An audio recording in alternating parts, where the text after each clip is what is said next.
नमस्कार देशवासियों, मैं जगन्नाथ कुशवाहा, राष्ट्रीय अध्यक्ष लोक एकता पार्टी। बिहार की राजधानी पटना में 18 जनवरी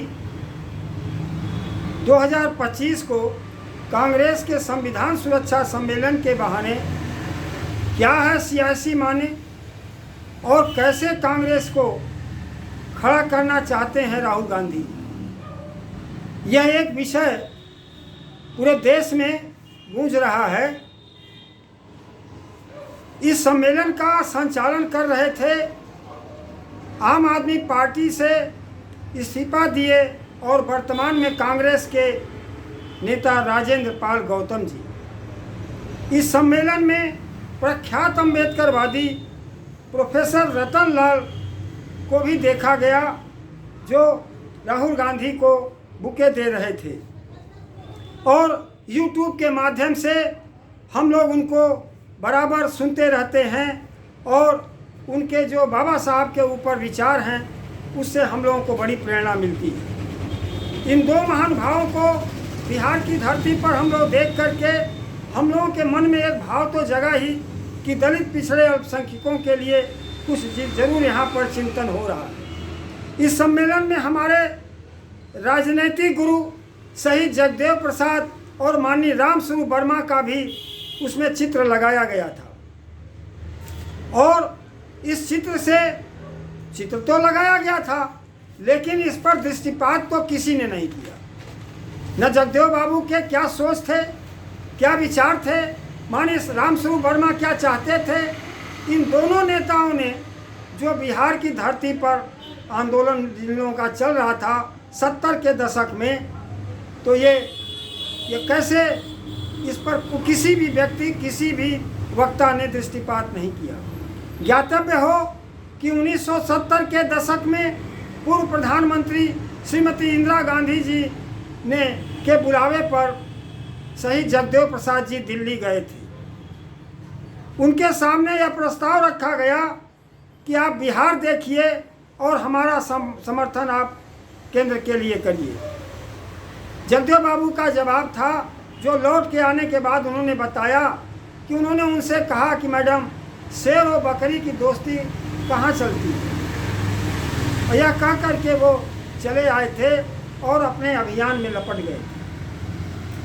बावजूद इसके कि 1970 के ही दशक में 5 सितंबर 1974 को कांग्रेस की जब हुकूमत थी, तो प्रदर्शन के दौरान भारी भीड़ के बीच में जगदेव बाबू को पुलिस ने के DYSP ने पीछे से गोली मार करके हत्या कर दी और इस हत्या को भी कांग्रेसी शासन छिपाना चाहता था, लेकिन कर्पूरी ठाकुर जैसे लोग इसके प्रबल विरोध के बावजूद उनके शव को पटना के मुख्यालय पर लाया गया आम जनता के दर्शन के लिए। जगदेव बाबू का नारा क्या था? जगदेव बाबू ऐसे व्यक्तित्व थे जिन्होंने बिहार में पचकटिया जो प्रथा था उसको खत्म किया। बिहार में जो भूमि सुधार था उसको लाना चाहते थे।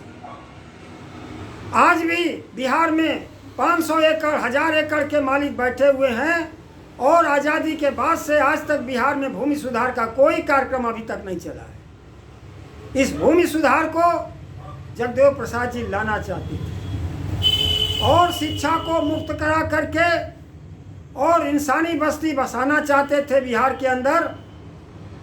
बहुत सारे उनके कार्यक्रम थे। वो कार्यक्रम के साथ अपने नीतियों, अपने कार्यक्रमों, अपने उद्देश्यों के साथ वो कुर्था ब्लॉक पर धरना करते हुए, प्रदर्शन करते हुए हजारों के भीड़ के सामने उनको गोली मारा गया।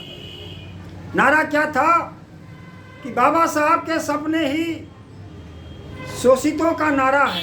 क्या नारा है कि 100 में 90 शोषित हैं, 90 भाग हमारा है, 10 का शासन 90 पर नहीं चलेगा, नहीं चलेगा।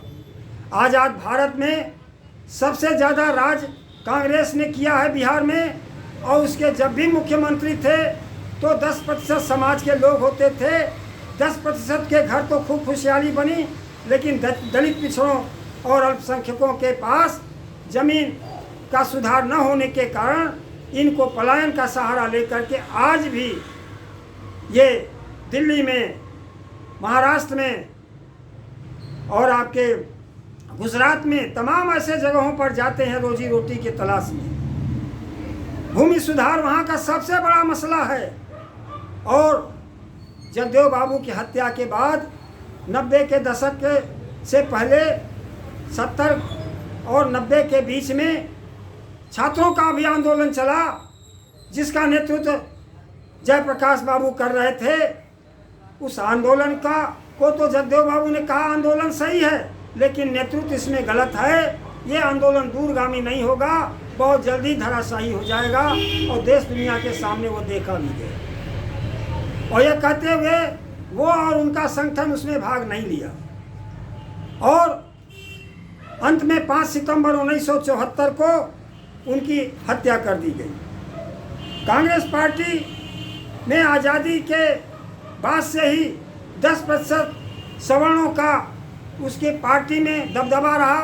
सारी नीतियां उनसे प्रभावित होती रहीं, जिससे जो दलित पिछड़े अल्पसंख्यकों के पास जो खुशियां आनी चाहिए थी वो नहीं आ पाई। हम ये नहीं कहेंगे कि कांग्रेस राज में हमें कुछ नहीं मिला, बहुत सी चीज़ें हमको मिली, लेकिन जो वास्तविक चीज़ें थी वो हमसे रह गईं, क्योंकि वो कांग्रेस का पूरा शासन तंत्र मनुवादियों के प्रभाव से पूरा संचालित होता रहा। और आज ही जो कांग्रेस को इतने लंबे अरसे तक शासन में उनका लाभ उठाते रहे, वही लोग भाग करके आज भारतीय जनता पार्टी के पास जा करके भारतीय जनता पार्टी का राज कायम किए हुए हैं।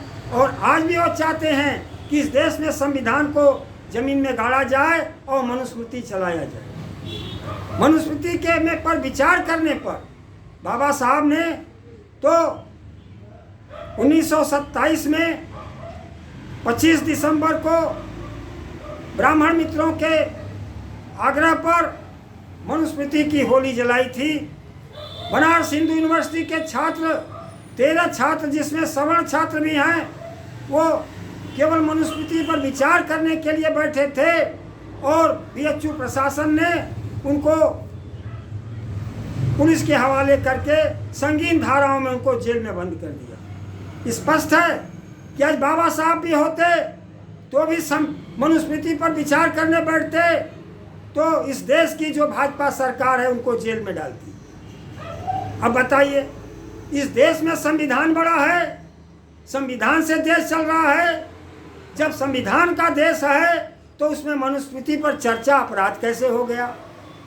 यह देशवासियों को विचार करना चाहिए। हम प्रोफेसर रतन लाल जी से ये जरूर आग्रह करेंगे कि इस पर विचार करना चाहिए कि इसकी क्या प्रासंगिकता है। बनारस हिंदू यूनिवर्सिटी के 13 छात्रों पर जो मुकदमे हैं आज भी वो अवैध रूप से चल रहे हैं और इस पर हमें चाहिए प्रोफेसर रतन लाल जी के विचार चाहिए कि क्या मनुस्मृति पर विचार करना अपराध है। कांग्रेस पार्टी के किसी नेता ने इसमें नहीं बोला, लेकिन ये जरूर है कि बनारस के कांग्रेस के नेता और कांग्रेस की कार्यकारिणी इस आंदोलन में और सभी दलों के लोग मिल करके ये मनुस्मृति कांड पर जो 13 छात्र बनारस हिंदू यूनिवर्सिटी के जेल गए थे, उसके लिए वो 30 तारीख को बापू के शहादत दिवस पर एक बड़ा कार्यक्रम करके देश को संदेश देना चाहते हैं। हम बिहार की धरती से भी सुनना चाहते थे कि राहुल गांधी भूमि सुधार के रूप में क्या लाना चाहते हैं। केवल जाति जनगणना करा देना, आरक्षण को बढ़ा देना और भूमि सुधार न होना। आज तो प्रियंका गांधी जो उत्तर प्रदेश के विधानसभा के चुनाव में प्रभारी थी, वो उत्तर प्रदेश में उन्होंने कहा कि मैं महिलाओं को, आधी आबादी की महिलाओं को 40% भागीदारी देंगे। आज तक उत्तर प्रदेश ही नहीं, बिहार ही नहीं, देश के सर्वोच्च जगहों पर संविधान 1950 में लागू होने के बाद भी वोट का अधिकार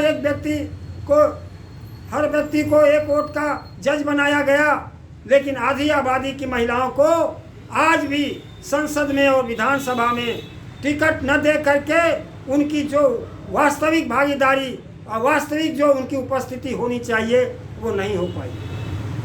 क्या राहुल गांधी और प्रियंका गांधी जी इस पर बोलेंगे? क्या 50% महिलाओं को वो संसद और विधानसभा में बैठाएंगे? क्या बिहार का मुख्यमंत्री किसी महिला को बनाने के बारे में सोचेंगे? ये क्या है भाई? महिलाओं को आज भी पीछे रखा जाएगा और बिहार में तो सबसे ज़्यादा महिलाओं पर उत्पीड़न है। रोज़ हम लोगों को समाचार सुनने को मिलता है, लेकिन महिला आज भी छटपटा रही हैं नेतृत्व के लिए। उनको सदन तक पहुंचने के लिए ये पुरुषवादी मानसिकता की पार्टियों के लोग उनको टिकट न दे करके उनको विधानसभा तक पहुंचाने में गुरेज करते हैं। क्या इस पर किसी ने दृष्टिपात किया? इस सम्मेलन में बिहार के नहीं किसी ने बोला, न भूमि सुधार पर बोला, न महिलाओं के भागीदारी पर किसी ने बोला। ये कैसा सामाजिक न्याय कांग्रेस लाना चाहती है, उनको भी इस पर बोलना पड़ेगा। जाति जनगणना की बात करके, आरक्षण के बढ़ाने की बात करके आप देश के बहुसंख्यक लोगों में के मन के भाव को तो बढ़ाया है, उत्साह बढ़ाया है। कांग्रेस की तरफ लोग टकटकी नज़रों से देखना शुरू कर दिए हैं, लेकिन हमको आधे अधूरे नारों से, आधे अधूरे कार्यों से हम संपूर्ण विकास की ओर नहीं बढ़ सकते। संपूर्ण विकास करना है तो निश्चित पर जब तक दलित, पिछड़े, अल्पसंख्यकों की आर्थिक और सामाजिक परिवेश में परिवर्तन नहीं आएगा और इस परिवर्तन के लिए नीतियां और कार्यक्रम कांग्रेस पार्टी नहीं बनाएगी और इस तरह के लोगों से गठबंधन नहीं करेगी जिससे कि उनके जो नीतियां हैं उसको अमली जामा पहना सके, तो भी हमें अंधकार ही दिखेगा। हमें बहुत आशाएं राहुल गांधी और प्रियंका गांधी और प्रोफेसर रतनलाल, राजेंद्र पाल गौतम जैसे लोगों से दिखाई पड़ रहा है।